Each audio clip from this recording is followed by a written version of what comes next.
독재정권 물러가라! 신체제 철폐하라!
네, 안녕하세요.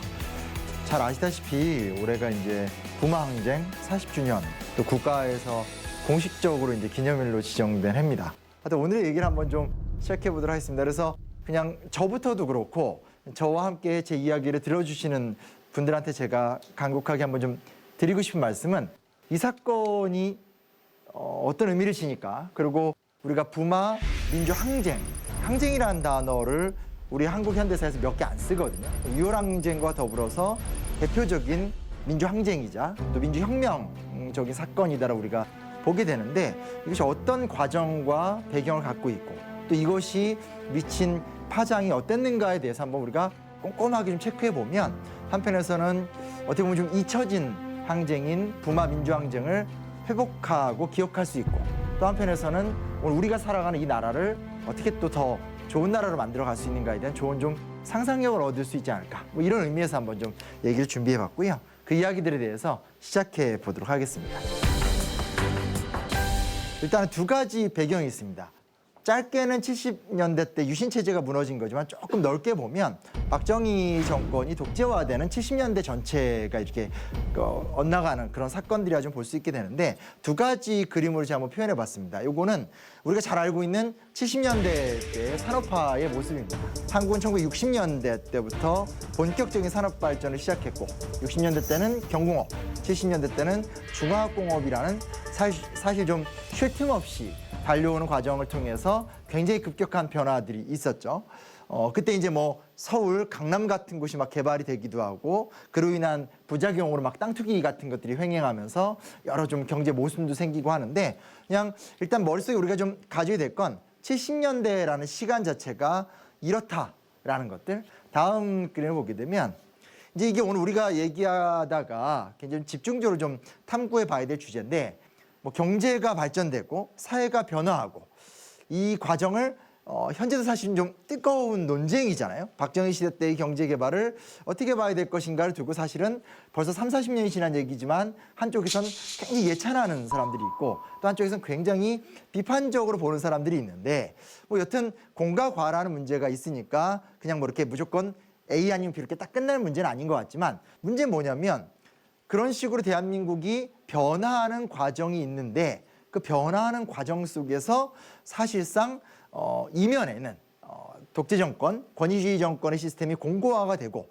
강제로 그 독재 시스템을 유지하려고 하다 보니까 애꿎은 희생자들이 대거 생겨나기 시작한다는 것을 우리가 좀 주목해서 볼 수 있습니다. 그래서 한편에서는 방금 앞에서 보여줬듯이 아주 과감한 형태의 경제 발전 같은 것들이 진행이 된다라고 볼 수 있지만, 한편에서 그만큼 독재 정권을 유지하기 위해서 굉장히 많은 사람들이 억울하게 빨갱이가 되고 간첩이 되고, 그로 인해서 상상도 못할 인권 유린의 가혹한 처지에 놓여지게 되고 하는 이 시대의 이중적인 모습이 있었다는 것을 먼저 좀 기억하고요. 자, 70년대에 어떤 위기가 있었느냐, 혹은 부마항쟁이 끊어낸 가장 중요한 포인트가 뭐냐를 얘기할 적에 무조건 전제되는 첫 번째 주제는 헌법의 위기라는 단어를 좀 기억하시면 좋을 것 같습니다. 아까 제가 서두에도 말씀을 드렸지만 올해가 3.1운동 100주년, 임시정부 수립 100주년, 뭐 이거 유명한 해잖아요, 그렇죠? 근데 뭐 요즘 많이 하는 얘기지만, 그 100년 전에 무슨 일이 있었냐라고 하게 되면 3.1운동 때 그렇게 많은 사람들이 막 쏟아져 나와서 자주독립을 외쳤고 그 외쳤던 목소리를 대한민국 임시정부가 받아서 정부를 세웠다라는 거잖아요. 근데 여기서 많은 분들이 간과하고 특히 올해 많은 역사학자들이 강연을 하면서 계속 했던 얘기는 뭐냐면 3.1운동의 민중의 함성을 임시정부라는 그릇으로 담아내기 위해서 우리 역사 최초로 1919년 대한민국 임시헌장이라고 하는 헌법을 만들었다는 사실들에 대해서 그동안 너무 잊고 있었다. 왜냐면 어찌됐건 근대국가, 오늘 우리가 살아가는 현대국가라는 건 법치주의 사회고 헌법을 근거로 해서 운영되는 사회인데 참 놓치고 있었다. 여튼간에 100년 전에 처음으로 원형적인 헌법의 모델들이 나타나기 시작을 했고 1945년 해방이 되고 나서 48년, 3년이 지난 다음에 이제 결국은 대한민국의 재헌헌법이 만들어지게 됩니다. 민주공화정을 표방했고 어떤 새로운 희망과 야심에 찬 국가적 방향성을 설정했었는데 문제는 뭐냐? 1972년 기준으로 했었을 때 무려 헌법이 5번이나 바뀌는 사례로 가게 됩니다. 1948년에 우리나라 재헌헌법을 만들었다고 얘기했죠. 그로부터 약 4년 후인 1952년에 발췌 개헌. 이유는 단 하나입니다. 이승만 대통령 본인이 한 번 더 대통령을 하고 싶어서. 그 다음에 2년 지난 1954년에 4.4 5.입 개헌을 진행합니다. 이것도 이유는 단 하나입니다. 2번 했는데 한 번 더 하고 싶어서. 그리고 1961년에 신생공화국인 이 공화국이 무너지게 되고 5.16 군사쿠데타가 발생을 하게 되는데요. 뭐 다소간의 잡음이 있었지만 어찌됐건 간에 새로운 신헌법이 만들어져서 적어도 1960년대 때는 대통령이 중임이 가능하다. 즉 2번 할 수 있다라는 전제 속에서 여러 문제가 있었음에도 불구하고 여튼 합법적인 선거를 2차례 진행하면서 박정희 대통령이 연임을 이제 성공을 하게 되죠. 만약에 거기서 그냥 끝났으면 우리 역사가 또 과거에 있었던 이승만 시대 때의 아픔을 좀 극복할 수 있었을 텐데 이제 문제는 뭐냐면 사람 욕심이 무서운 거죠. 그렇죠? 내가 2번 했으니까 끝나면 좋은데 한 번 더 하고 싶다라는 거죠. 그래서 어거지로 명분을 만들어냅니다. 명분이 뭐냐면 자, 내가 대통령이 된 다음에 한국의 산업구조가 드디어 움직이기 시작했다. 드디어 우리가 좀 먹고 살기 시작해졌으니 내가 조금만 더 노력을 하면 이 나라 경제가 확 좀 뜰 수 있다. 경공업은 기초지만 경공업을 바탕으로 해서 이 중화학공업으로 딱 넘어가면 나라가 잘 될 수 있는데 정말 안타깝게 내가 대통령을 할 수 있는 방법이 없다. 그러니까 부득이하게 한 번만 좀 더 하겠다. 이게 그 유명한 삼성개헌입니다. 지금 표정들이 이제 실수를 다 내고 계시는데 지금 생각하면 사실 어처구니 없는 거죠. 그렇죠? 아니, 다른 사람이 와서 이어서 하면 되는 거고 뭐 만약 야당이 싫으면 여당의 또 다른 후보를 데리고 와서 하면 되는 건데 여튼 이때는 이제 이게 나름대로 먹혔습니다. 그래서 나름대로 좀 설득력도 있었고 특히 이제 중앙정보부의 그 당시 김영욱이라는 중앙정보부장이 아주 강력하게 야당만 아니라 여당 내의 반발자들까지도 막 억압을 하면서 강제로 관철을 시키게 되면서 삼성개헌이 통과가 됩니다. 근데 이때 흥미로웠던 게 뭐냐면 선거 직전에 이 당시 이제 야당에선 김영삼, 김대중이라는 새로운 후보들이 나와서 이제 소위 말하는 40대 기술론 판을 엎어서 새로운 시대를 만들어야 된다라고 하면서 이제 결국은 경선에서 성공을 했었던 김대중 후보가 대통령 후보로 나와서 어떻게 보면 이제 박정희 대통령의 약점을 막 공격하면서 인기를 쫙 끌어올리고 있었습니다. 그러다 보니까 실제로 선거 막바지 한 이틀, 3일 남기고 박정희 대통령이 2차례에 걸쳐서 공식적으로 공인을 합니다. 내가 정말 이번만 하고 다시는 안 나올 것이다. 절대 안 나올 것이다. 하면서 간신히 당선이 됩니다.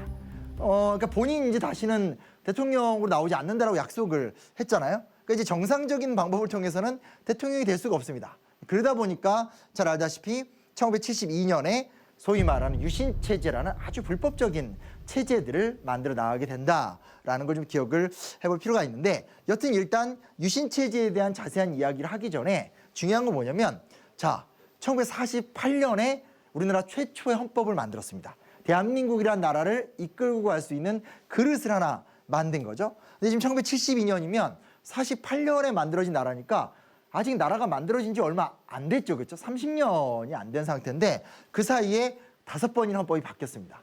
그러면 5년에 한 번씩 헌법을 거의 바꿨다는 얘기거든요. 여기서 우리가 조금 진지하게 생각해 볼 필요가 뭐가 있냐면 사람들은 과연 헌법에 대해서 어떻게 생각할까?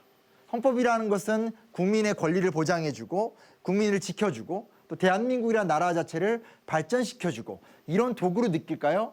아니면 그냥 대통령이 집권 연장하고 싶은 좋은 도구, 어느 쪽으로 생각할 것 같으세요?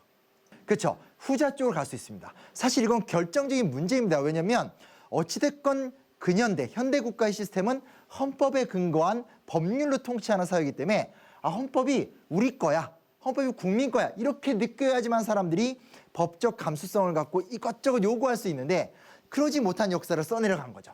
헌법의 위기라는 게 1970년대 때 가장 근본적인 위기였다는 걸 조금 더 기억해 주실 필요가 있지 않을까라는 생각을 해보게 됩니다. 70년대 때 또 하나의 굉장히 큰 문제는 뭐냐면 아까도 유신체제에 대한 얘기를 제가 말씀을 드린다고 했는데 두 차례 불법이 진행됐습니다. 강제로 삼성개헌을 밀어붙였고 그 다음에는 정말로 이제 명분이 없는데 계속하고 싶으니까 유신체제를 통해서 완전히 영구 집권 체제를 만들게 됩니다.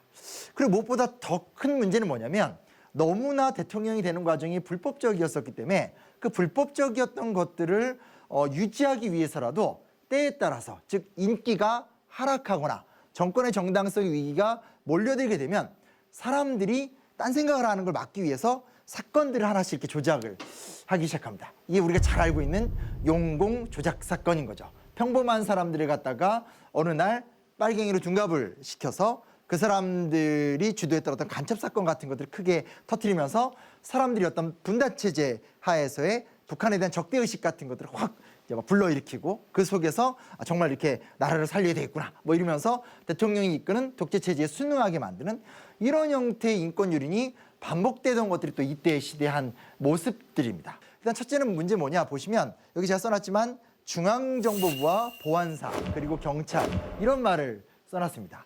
자, 지금 이제 중앙정보부가 국가정보원으로 바뀌었습니다. 제가 어린 시절에는 안전기획부라는 이름으로 있었었는데 상당히 좀 이름만으로도 무서운 기구다라고 좀 많이 느끼죠.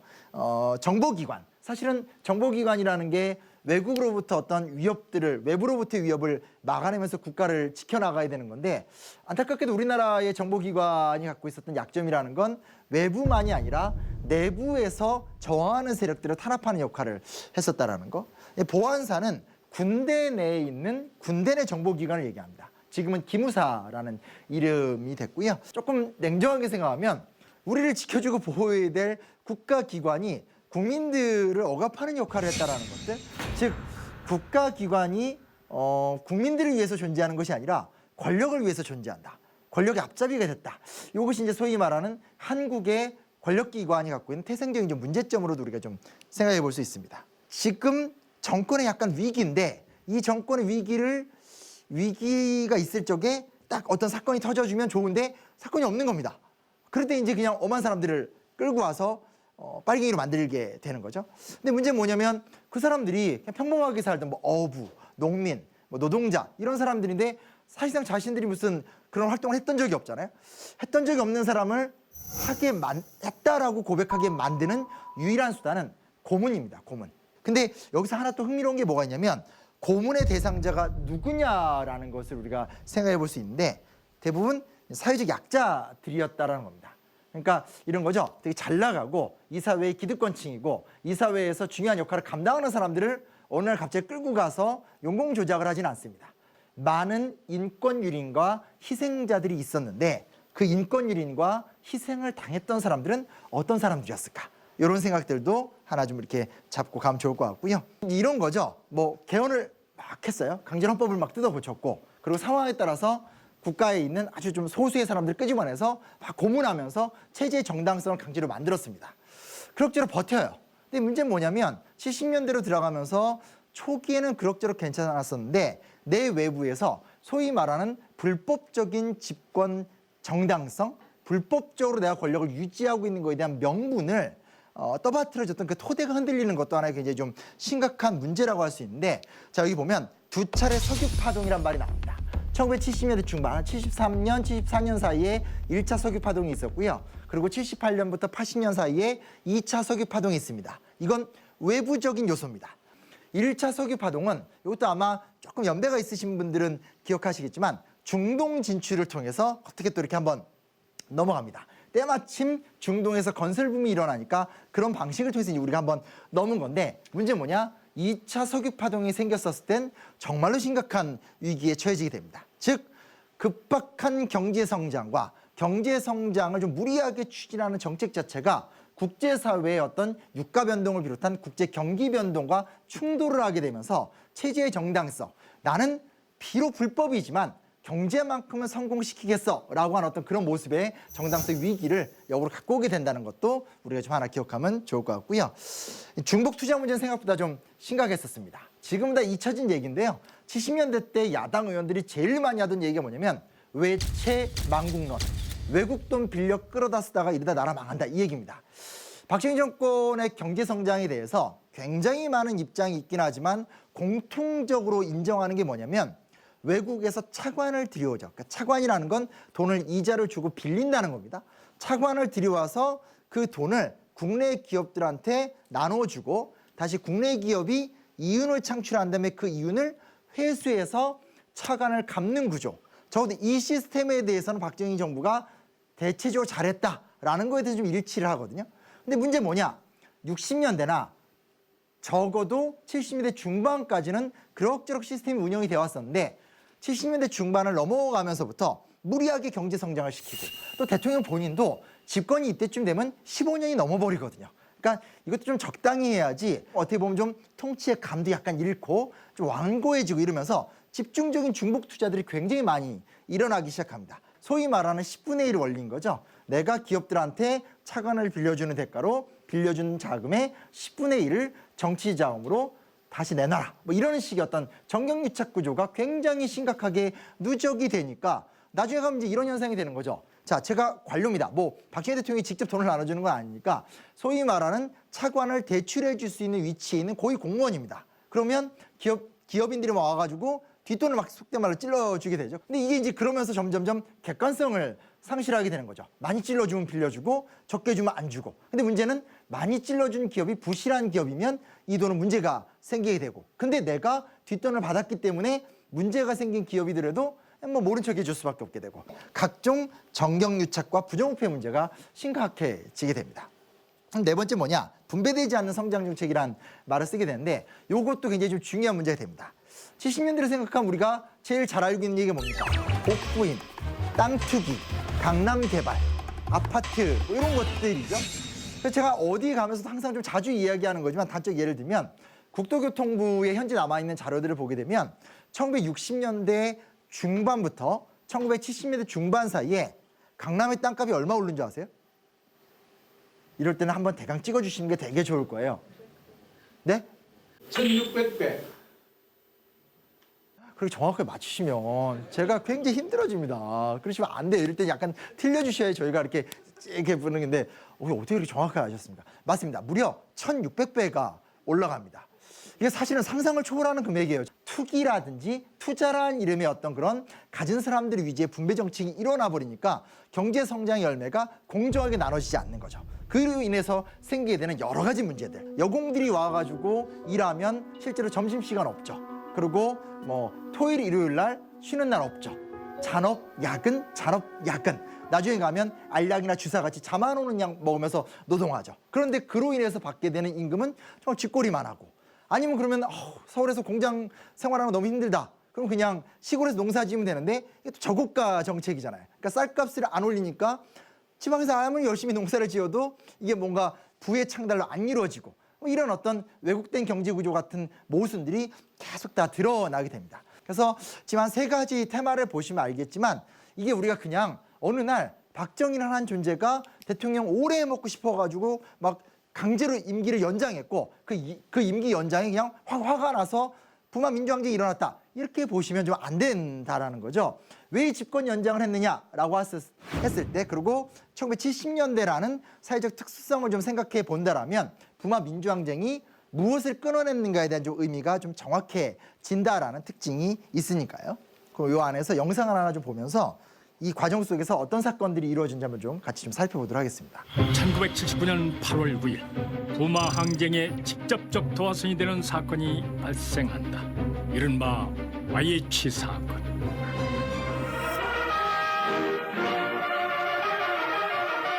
YH 무역의 여공들이 신민당 당사에 무단으로 난입, 점거 농성을 하고 있습니다. 밀린 임금 지급, 회사 폐쇄 반대 등을 요구하고 있는 가운데 신민당은 국회 보사위 소집을 요구하며 심각한 실업 문제에 대한 대책을 세우는 등 노동 정책의 일대 전환을 촉구하고 있습니다. 세 번의 자동차 경적소를 신호로 마침내 신민당사에서 농성 중이던 노동자들을 진압하는 작전이 시작됐다.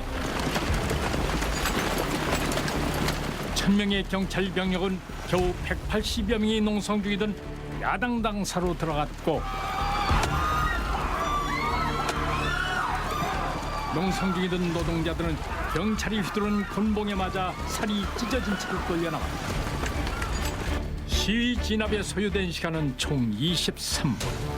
그리고 한 명의 여성 노동자가 사망을 했다. YH 무역 노조 조직 차장 22살 김경숙이었다.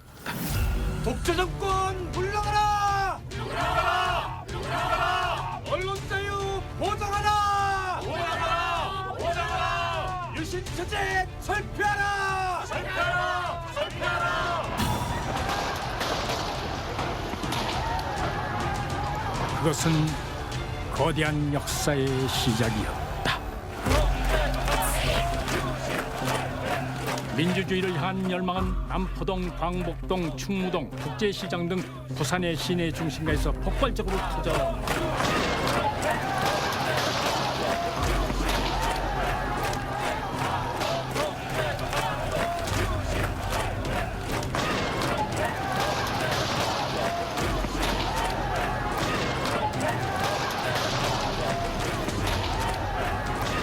부산에서 시위가 시작된 다음 날인 10월 17일.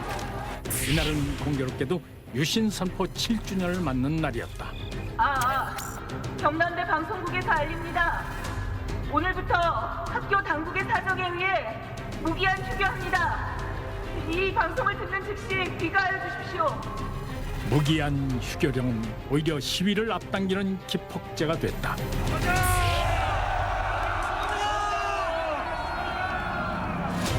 학생들 개개의 함성은 마침내 거대한 파도가 됐다.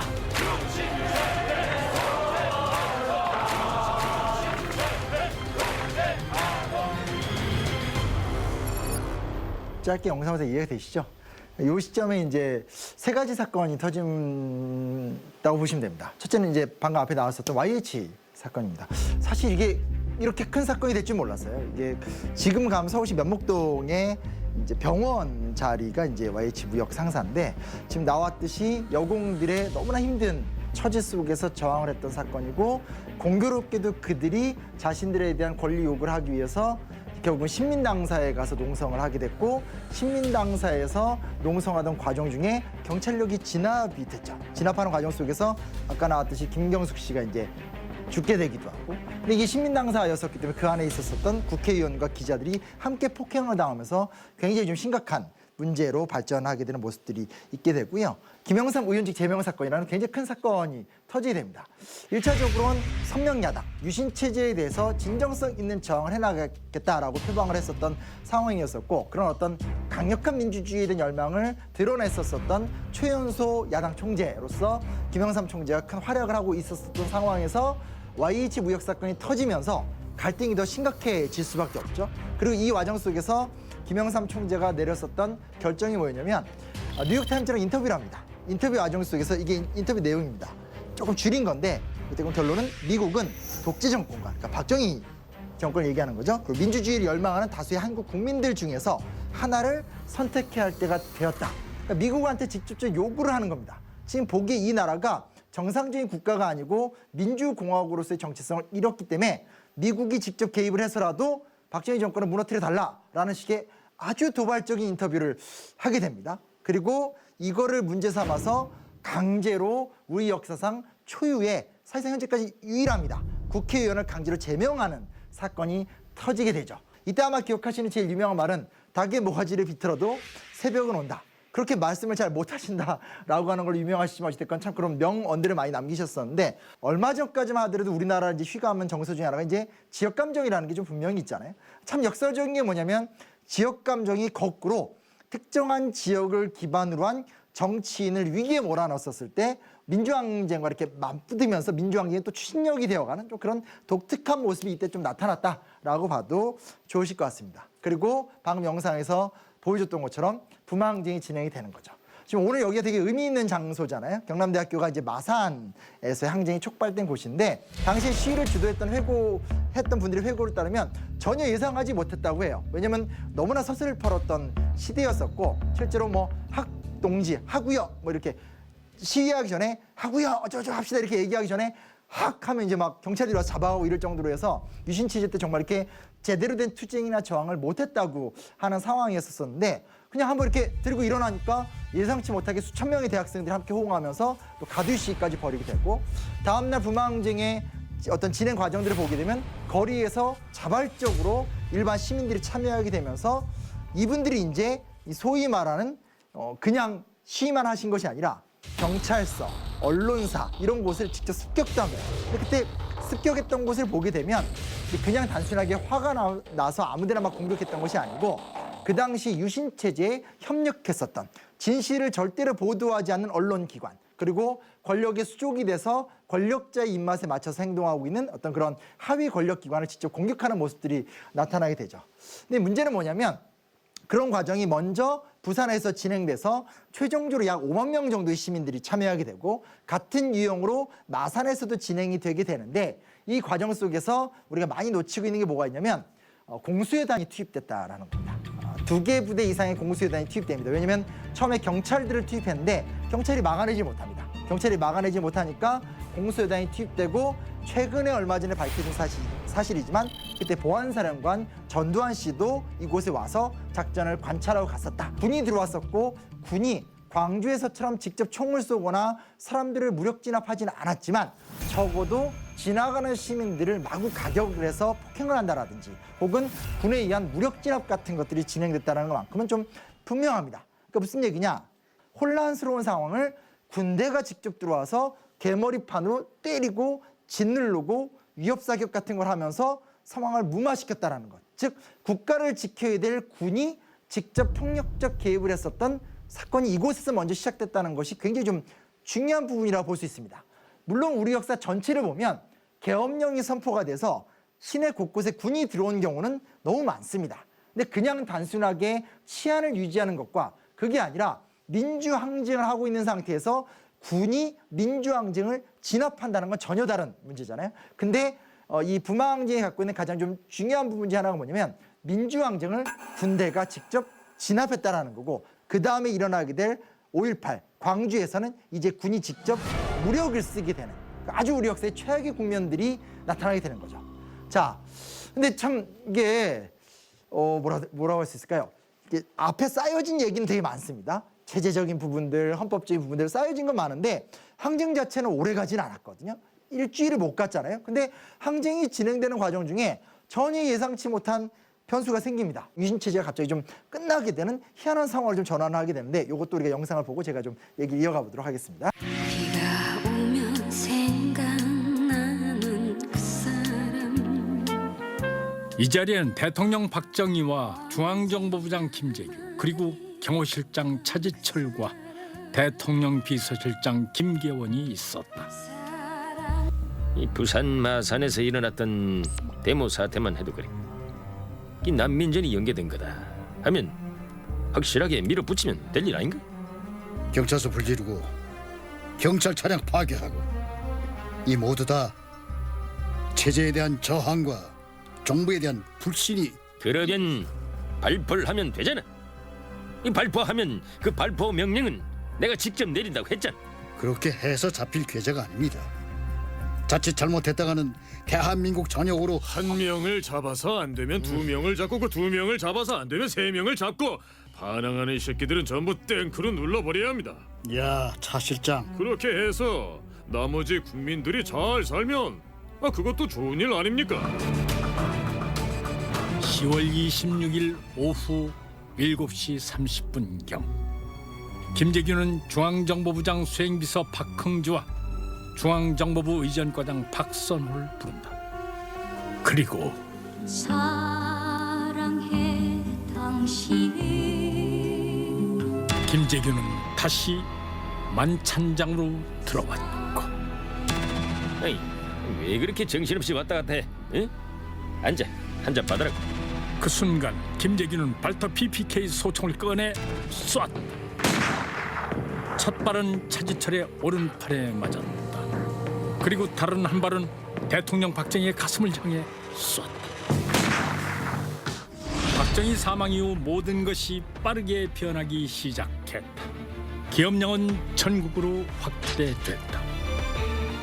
12.6 사건의 수사 책임자는 전두환 당시 계엄사 합동수사본부장이었다. 12.6이란 거대한 정치 소용돌이 속에서 수사권을 가진 전두환은 단숨에 권력의 중심으로 올라설 수 있었다. 이 때문에 부마 민주 항쟁은 18년 박정희 정권을 끝내는 큰 역할을 했지만 불행하게도 앞으로 다가올 비극까지는 막지 못했다. 어쨌건 박정희 대통령 유신 체제가 끝장내는 데 있어서 김재규 역할을 굉장히 이렇게 얘기하는 경우가 좀 많습니다. 근데 사실 군인으로서도 성공했죠. 정치인으로도 성공했죠. 장관도 하셨죠. 중앙정보부장도 했죠. 박정희 체제에서 권력의 2인자, 3인자라고 할 수 있는 중앙정보부장과 보안사령관 두 개를 다 역임했던 사람은 김재규 한 명밖에 없습니다. 그러니까 그랬던 사람이 입장을 바꾸어서 박정희 체제를 타도했다라는 건 김재규 개인의 어떤 내면적 동기도 있겠지만 김재규가 그렇게 할 수밖에 없었던 외적 상황이라는 게 있었다라는 거고, 그 외적 상황에 있어서는 부마 민주항쟁의 역할에 그 결정적인 지점이 있었다는 걸 우리가 외면할 수는 없는 거죠. 그러니까 여러 안 좋은 조건들이 있었다라면 그 안 좋은 조건들이 결국은 YH 사건과 김영삼 의원직 제명 사건으로 표면화가 되었다라면 그것을 이어받아서 어떤 2차 석유 파동의 배경 속에서 부산과 마산의 시민들이 강렬하게 정치 이슈화를 시켰고 그 압박이 김재규를 통해서 표출이 됐다라고 보는 게 정상적인 해석이라고 할 수 있겠고요. 그 부분에서 즉 유신 체제를 끝장내는 부분에 있어서 부마의 역할이라는 것이 굉장히 결정적이었다는 자체는 우리가 좀 정확하게 할 필요가 있는 것 같습니다. 자꾸 어떤 특정 사람의 특정한 행위에다 집중하는 건 좀 안 좋은 모습이라 할 수 있겠죠. 그 냉정히 얘기하지만 그 당시에 부산과 마산의 시민들이 한 번에 우리가 이거 했다고 이게 다 무너질 거라 이렇게 생각했다는 시민들이 있었을까요? 근데 이게 갑자기 무너진 건 사실이거든요. 근데 문제는 뭐냐? 외면적으로는 갑자기 무너졌고 유신 체제의 지도자였었던 박정희는 사라졌지만 20년간의 독재 속에서 쌓아나왔던 소위 말하는 권력의 구조와 또 다른 지도자들은 남아 있었던 거죠, 그렇죠? 그래서 우리 눈에는 보이지 않았고 우리가 그렇게 집중해서 생각을 하진 않지만 80년 3, 4월쯤이 되면 보안사령관 전두환이 중앙정보부장 서리를 겸직합니다. 대강 느낌이 오시죠? 실제로 권력을 유지할 수 있는 양대 정보기관을 동시에 거머쥐게 되죠. 그리고 5월 17일 날 전국 비상계엄 확대를 통해서 권력을 장악하고 그 장악의 과정 속에서 가장 격렬하게 저항을 하고 있던 광주 지역에다가 군대를 동원해서 엄청난 무력 진압을 하면서 결국은 7년간의 소위 말하는 어떤 반민주적인 독재 정권이 또 한 번 진행이 되는 비극을 좀 겪게 됩니다. 예상치 못하게 유신 체제를 끝장내면서 일단 스톱을 시켰지만 오히려 부산과 마산에서 군대를 동원하면서 시민들의 민주 의지를 꺾는 방법을 경험했었던 일부 나쁜 정치 군인들이 자신들이 집권하는 과정 속에서 광주를 희생물처럼 삼는 과정으로 연속이 되니까 지역도 다르고 사람도 다르고 상황도 다르지만 역사의 전체적 흐름으로 본다면 이게 79년 부산과 마산에서 80년 5월 18일 광주로 딱 이행될 수밖에 없는 과정으로 흘러간다라는 것들, 이것도 우리가 좀 주목해서 볼 수 있는 부분입니다. 자, 그러면 결정적인 게 뭐가 있냐면 전두환 정권의 등장을 막지 못합니다. 막지 못하는데 하나 분명한 게 전두환 정권의 통치 방식을 확실히 바꿔놨다는 것만큼 좀 분명한 것 같습니다. 보시면 이게 그 유명한 3S 정책입니다. 기억하시죠? 스포츠, 스크린, 섹스. 프로야구 개막을 한다라든지 아니면 외국 헐리우드 영화를 직배를 한다라든지 혹은 성인 에로비 비디오를 굉장히 많이 만들어낸다라든지. 무슨 얘기냐면 박정희 정권은 철권 통치를 지향했고 철권 통치의 배경에서는 국민들을 통제하고 국민들에게 문화적 자율성을 인정해주지 않았습니다. 근데 박정희 정권이 무너진 걸 봤던 전두환 정권 입장에선 그런 식으로 통치해선 존속할 수 없다는 거를 딱 고민할 수밖에 없게 되는 거죠. 그러다 보니까 첫 번째 문화 통치 방식이 바뀔 수밖에 없습니다. 두 번째 뭐가 있냐면 저 위에 1번 써 있지만 7년 단임제. 저 기억하실지 모르겠지만 전두환 대통령이 집권하면서 계속 외쳤던 말이 뭐냐면 나는 유신 체제를 청산하러 왔다. 그리고 절대로 장기 집권은 잘못된 것이다. 이 얘기를 정말 주구장창 했었습니다. 그러면서 내세운 게 7년 단임제라는 거죠. 약간 임기 깁니다. 2번 같은 한 번이긴 한데 어찌됐건 간에 이때 7년 단임제라고 하는 이 단임이라는 포인트가 굉장히 좀 중요한 역할을 하게 됐었고 이게 결국은 이제 유월항쟁 이후에 5년 단임제라고 하는 더 이상 대통령이 불법적으로 권력을 연장할 수 없는 기초가 되었다고 봐도 무방합니다. 그래서 결국은 전두환 정권이 들어서는 데 있어서 7년 단임을 외치게 되는 것은 유신체제의 몰락이 배경으로 있었다고 볼 수 있겠고요. 학원 자율화 조치도 이제 비슷한 수준입니다. 그전까지는 경찰력과 중앙정보 같은 걸 통해서 마구 억압을 했었습니다. 이게 부작용이 너무 심하거든요. 그러다 보니까 이제는 그런 방식을 쓰지 못합니다. 초기에는 막 5.18 만행도 자행하고 안전기획부에서 막 찍어 누르기도 하지만 1983년 집권 3년 차가 넘어서기 시작하면서부터 드디어 대학교의 학생들에게 자유를 주기 시작합니다. 재하 세력, 대학생 운동권이 결합하게 되면서 6월 민주항쟁이란 거대한 물꼬로 나가게 되는데 이건 분명히 유신에서 전두환 정권으로 넘어오는 이 분절의 시간들이 있었기 때문에 가능한 모습이었다라고 볼 수 있겠고요.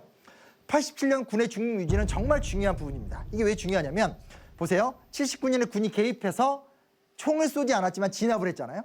80년 5월 광주에서는 아예 군이 들어와서 사격을 하고 헬기를 띄우면서 폭력적 진압을 했죠. 그러니까 87년에 유월항쟁이 굉장히 강렬해질 적에도 똑같은 이슈가 나옵니다. 그러니까 군대를 동원해서 이걸 찍어 누르자라는 얘기를 그런 생각을 왜 안 했겠어요, 그렇죠? 한번 해봤는데. 근데 문제는 뭐냐? 2번째 동원을 하려고 하니까 거부감이 너무 큽니다. 첫째, 군대 내부에서의 거부감이 굉장히 컸습니다.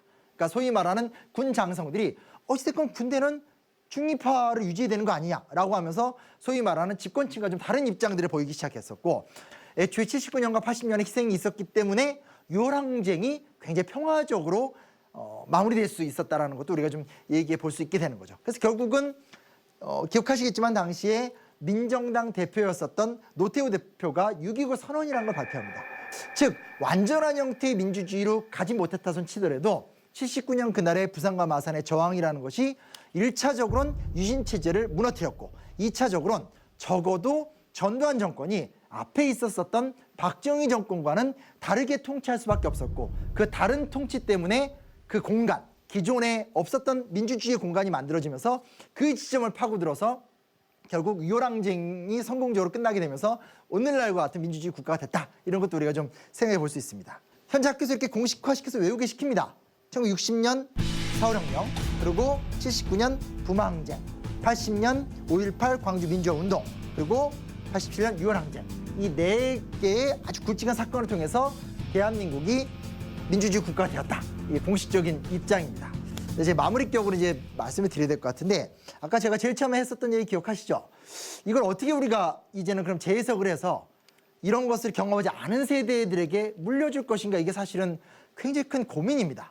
그럼 너는 무슨 얘기 해볼래라고 한다면 저는 첫 번째로 드리고 싶은 말씀은 아까 얘기했듯이 헌정사의 위기가 있었다라는 것들 결국 우리가 헌법적 가치를 지키는 것이 어떤 의미가 있는가 이 얘기를 좀 첫 번째로 해보고 싶은 거고 두 번째는 살짝 드렸던 말씀인데 최근에 인권 감수성 같은 게 되게 높잖아요. 뭐 젠더 이슈, 여성으로서라든지 뭐 여러 가지 주제들이 막 드러나게 되는데 과거에는 권력이 결국은 권력 기관을 활용해서 다양한 형태의 인권 유린들이 있었다라는 거거든요. 근데 우리는 이제 그 부분에 대해서 그냥 통상 항상 기억하는 건 뭐냐면 나쁜 독재 정권이 대한민국 국민들을 괴롭혔다. 식의 그냥 국가폭력적으로 기억한다라면 최근에 많이 올라온 인권 감수성을 바탕으로 이 시기 때 있었던 여러 과정들을 인권적 관점에서 좀 재해석을 하면 그때 겪었던 고통에 대해서 오늘날 우리의 고통과 좀 맞닿아서 생각해 볼 수 있는 여러 가지 좀 상상력의 여지를 좀 줄 수 있지 않을까 이런 이야기도 같이 좀 해볼 수 있습니다.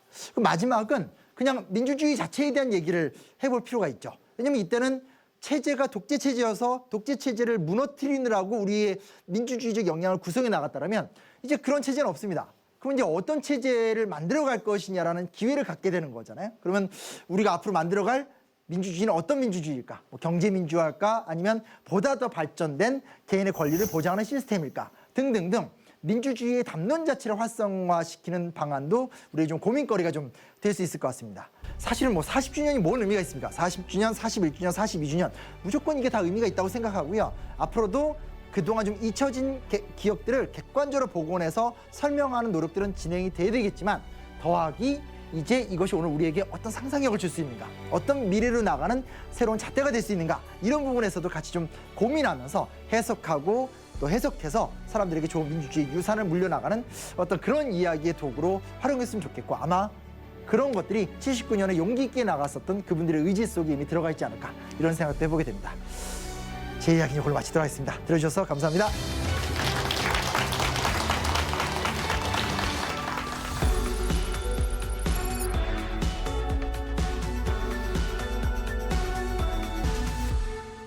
(79년 12.6으로) 박정희 대통령이 김재규 중정부장 손에 그분이 죽지 않았으면은 우리도 북한처럼 세습이 되었을 것이다라고 저는 항상 굳게 믿고 있거든요. 우리 역사학자들은 앞으로 어떻게 평가를 하고 또 어떤 생각을 갖고 계실지 모르겠는데 우리 심 선생님 생각 한번 들어보겠습니다. 이 언제나 참 질답 시간을 가지면 학자들이 생각하지 못하는 훨씬 더 창의적인 질문을 많이 해주시는데, 만약에 그때 어찌됐건 김재규라는 돌발 변수가 없었으면 유신 체제가 무너졌을까? 그건 대부분 다 아니라고 합니다. 왜냐하면 부산과 마산에서 아주 중요한 항쟁을 하긴 했지만 이게 군대의 예상치 못한 진압으로 사실 진압이 된 건 사실이거든요. 됐기 때문에 그래서 유신 체제가 더구나 이제 더 컸던 문제는 뭐냐면 이 당시 박정희 대통령이 서거할 때는 나이가 이제 환갑 조금 넘은 상태였었기 때문에, 그렇죠. 그러니까 실제로 권력 의지가 되게 왕성하고, 이때 만약에 김재규라는 돌발 변수가 없었으면 권력이 유지가 됐을 것이다라고 얘기하는 게 학계의 중론이고, 뭐 그렇다라면 이게 유지가 된다라는 전제하에서 선생님께서 말씀하신 것처럼 뭐 세습이라든지 그런 식으로 갔을 수도 있겠죠. 갔을 수도 있겠죠. 그래서 가능성 자체를 부인할 수는 없을 것 같고요. 근데 무신 정권 내려오듯이 또 다른 권력자에 의해서 아주 파행적으로 권력이 이행되는 칠레 같은 경우가 그렇거든요. 그래서 아예 헌법을 더 나쁘게 만든 다음에 권력자들이 종신 상원 의원이 돼서 종신 상원 의원 그룹 내에서 후계자를 설정하는 식으로 칠레가 피노체트 이후에도 권력 운영이 돼요. 그래서 세습이 되든 아니면 더 나쁜 헌법을 또 한번 만들어서 이 어떤 권력의 세습을 이루든 둘 중에 하나가 낫다라면 사실 그러면 정말 힘든 시간들이 있었겠고, 지금 이런 강의나 이런 이야기가 불가능할 수도 있었겠죠. 혹시 뭐 또 다른 분 얘기해 주실 거 없나요?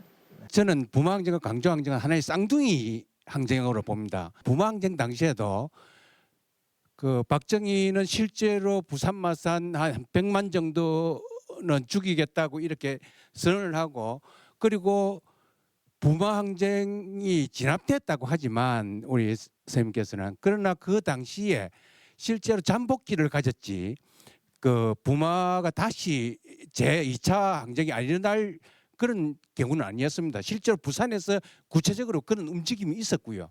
그런데 갑자기 박정희가 사망하는 동에 이게 그 2차 항쟁이 안 일어났지. 그게 이제 자연스럽게 강주로 이어졌고, 그래서 지금까지 학자들 대부분이 부마와 강주를 좀 따로 이렇게 떼서 역사적인 해석을 하고 하는데, 이제는 부마와 강주의 하나의 쌍둥이 항쟁으로 또는 하나의 항쟁으로 보고, 물론 87년 6월 항쟁까지도 같이 보는 것도 좋습니다. 그래서 그렇게 좀 연구가 되었으면 하는 바람입니다. 정말 공감이 되는 지적이고요. 이게 솔직히 말하면 70, 80년대, 그러니까 70년대, 80년대, 90년대는 현재 역사학자들은 연구한 사람이 없습니다. 거의 없습니다. 그리고 정치학자나 사회학자들이 좀 연구를 하는데, 이게 대부분 연구자들이 어떤 분들이냐면 그때 특히 80년대 때 운동권, 그러니까 80년대 때 직접 저항하던 분들이, 그 분야를 많이 연구하시는 분들 보면 대부분 다 80년대 때 광주에서 있었던 학살 사건을 뒤늦게 알고 그 죄책감에서 운동권으로 치열하게 저항하다가 30대 학자가 돼서 연구한 사람들이 많아요. 실제로는 박정희가 죽은 상태에서 권력의 이인자들 간의 치열한 세력 다툼 속에서 이제 선생님 말씀하신 것처럼 유신 체제를 바탕으로 전두환이 대통령이 되고 자기 세력을 공고히 하기 위해서 다시 한번 또 개헌을 하는 과정으로 가는 거기 때문에 실제로 79년, 80년은 재편기라고 보는 게 저도 적당하다고 생각합니다. 현재까지는 이런 연속선상으로 상황을 입증하고 연구하는 과정이 거의 안 돼 있는 건 사실입니다. 안 돼 있고 그 기간 동안은 주로 이렇게 증언을 체록하거나 경험을 체록하는 거, 혹은 그냥 각각의 항쟁의 가치를 의미부여하는 것들만 많이 갔기 때문에 후배 학자들 입장에선 지금 말씀하신 것처럼 이걸 좀 연속적 관점에서 보는 노력들을 해나가야 되는 건데, 그건 앞으로 제가 직접 담당해서 많이 잘 해보도록 하겠습니다. 이제 저희 관심 주제이기 때문에 잘해보도록 하겠습니다. 좋은 지적 감사합니다. 네. 네. 항쟁 참여자인데요. 아까 선생님께서 말씀하신 미래 세대의 젠더나 인권하고 접목을 시키며 미래 세대가 자기 문제로 다가올 것이다. 그 부분에 대해서 강한 입증을 해드리고 싶은 게 우리나라 근현대사의 운동에서 학생 운동에서 여학생들이 앞에 안 나오더니 부마 때부터는 저를 포함한 제 친구와 저를 포함한 아니고 길에서도 계속 얘기하면 누가 여자가 제일 먼저 그게 경찰서를 뭐 급습하는데도 여자가 앞에 있더라 이 얘기를 하거든요. 그게 저는 그 여자 노동자가 우리 사회에서 근대화에서 어떻게 희생되고 이런 부분에 대한 국민들의 미안함, 내 누이로서 미안함, 이 젠더 문제가 크게 부각된 게 부마일 거다. 그래서 시민 다른 데는 학생 운동으로 학생들의 시위지만 시민들이 나올 수밖에 없었던 게 저는 YH 문제고 그게 이제 젠더로 녹아 있지는 않았지만 뭔가 남자들도 여자 노동자 우리 누이 이런 걸로 가지 않았나 싶어서 그 부분에 대한 언론과 학계에 깊은 연구가 있었으면 하고 부탁드립니다. 너무 중요한 말씀이라고 저는 생각이 되고 이런 일이 있습니다. 올해가 이제 28 독립선언 100주년이잖아요. 근데 28 독립선언 그러니까 100년 전인데도 똑같아요. 그러니까 일본 유학생들이 여성들도 많았거든요. 여성들이 28 독립선언 때 대표에 우리 껴달라라고 얘기를 해요. 근데 28 독립선언을 이끌었던 남학생들이 안 껴줘요.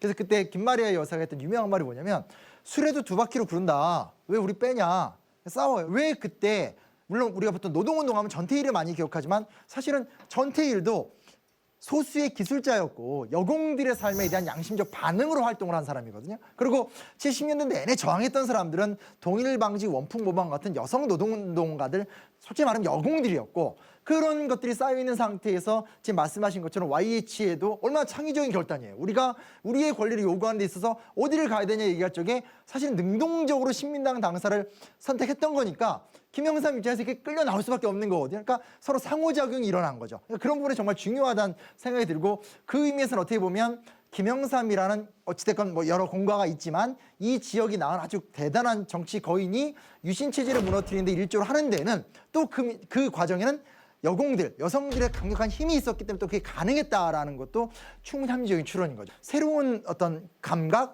새로운 젊은이들이 새로운 시각을 갖고 이걸 역사화시키고 학문화시키는 작업은 반드시 해야 될 것 같습니다. 그리고 그 부분에 대해서는 책임 있게 저도 해서 못난 후배 되지 않도록 노력하도록 하겠습니다. 좋은 제안 감사합니다. 네. 역사의 우연은 없다고 할 수 있지 않겠습니까?